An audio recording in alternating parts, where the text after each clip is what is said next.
It is a very good question, and it has inspired a whole research field in the last 30 years or so. And this question can be addressed at least from two major perspectives. One of them is the developmental perspective that is concerned with what happens during infancy and early childhood, when actually infants and children, they learn the sound categories and how they are represented perceptually and how they are produced. And this question can be also addressed from a second language acquisition perspective that is concerned with what happens with adults when they start to learn a new language. I'm going to talk about the developmental perspective, and Clara is going to talk about what happens with adults. So infancy is a very important period when it comes to speech production and speech perception. Clearly, because this is the time when we start to learn to speak and we start to understand language around us. So in the first 5-6 years of life, infants and toddlers, they learn a lot about the sound categories of their native languages.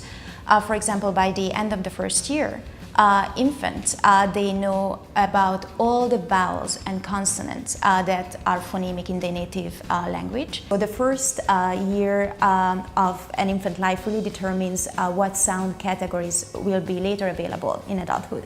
So by the end of the first year, infants, they learn a whole deal about the characteristics of all the phonemic categories that are available in their native language. For instance, French babies, they become familiar with the acoustic characteristics of the native French R sound, and they don't pay attention anymore to what constitutes acoustically to a Spanish R, for example. And then later on, after the first year of life, infants spend like 4 or 5 years, or toddlers, they spend 4 or 5 years on just learning how to produce these sounds. So because speech production is a very complex process that has to take place in a very short amount of time, so it is even a difficult process when it comes to producing your the speech sounds that belong to your native language.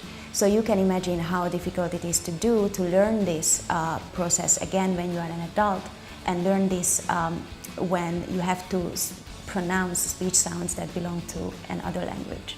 So to keep the answer short, it is difficult for an adult to produce a non-native speech sound in adulthood because they didn't learn it during infancy and childhood. So as Monika said, when we learn a language as a baby and a child, we learn to focus our attention only on the sounds of our native language, and our auditory system gets expert in recognizing and processing, perceiving the sounds of the native language. And also the production system, the oral cavity, the larynx, the tongue, the teeth, and all this system gets expert in producing the sounds of the native language. And we just do not pay attention at all to all the sounds of the environment that do not exist in our native language. And then at some point, as an adult, if we want to learn a second language, we have suddenly to start paying attention to these sounds that we were ignoring for such a long time. So that's one of the reasons why it's so difficult to learn the sounds of a second language.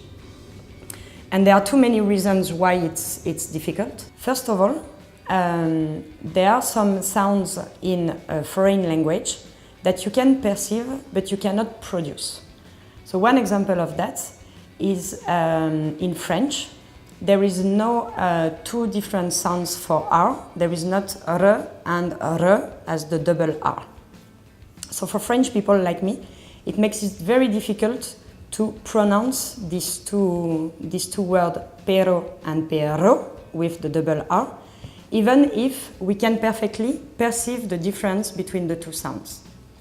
So in that case, you perceive the difference, but your brain doesn't know which is the command to be sent to the articulatory system to pronounce and produce properly the sound that you perceive. And the other case, even more interesting, is that it happens that you cannot produce the sounds of of a second language because you cannot even perceive these sounds. And one example of that is that in Japanese, there is the two sounds r and l do not exist. So when you speak, a Spanish native speak to a Japanese person, this person will not be able to perceive the difference between rana and lana, for instance. It just perceives exactly the same word twice. So in that case, as you cannot perceive the difference between two sounds, you cannot even produce the two different words. And to conclude, it's important to keep in mind that all these difficulties in learning a second language, there is a huge variability between individuals. So some people, when learning a second language, can perceive and produce all the sounds of this second language very fast. They get to it in a few weeks or months. And sometimes it's not possible, and some people never get to a good pronunciation of a second language, even after years and years of practice.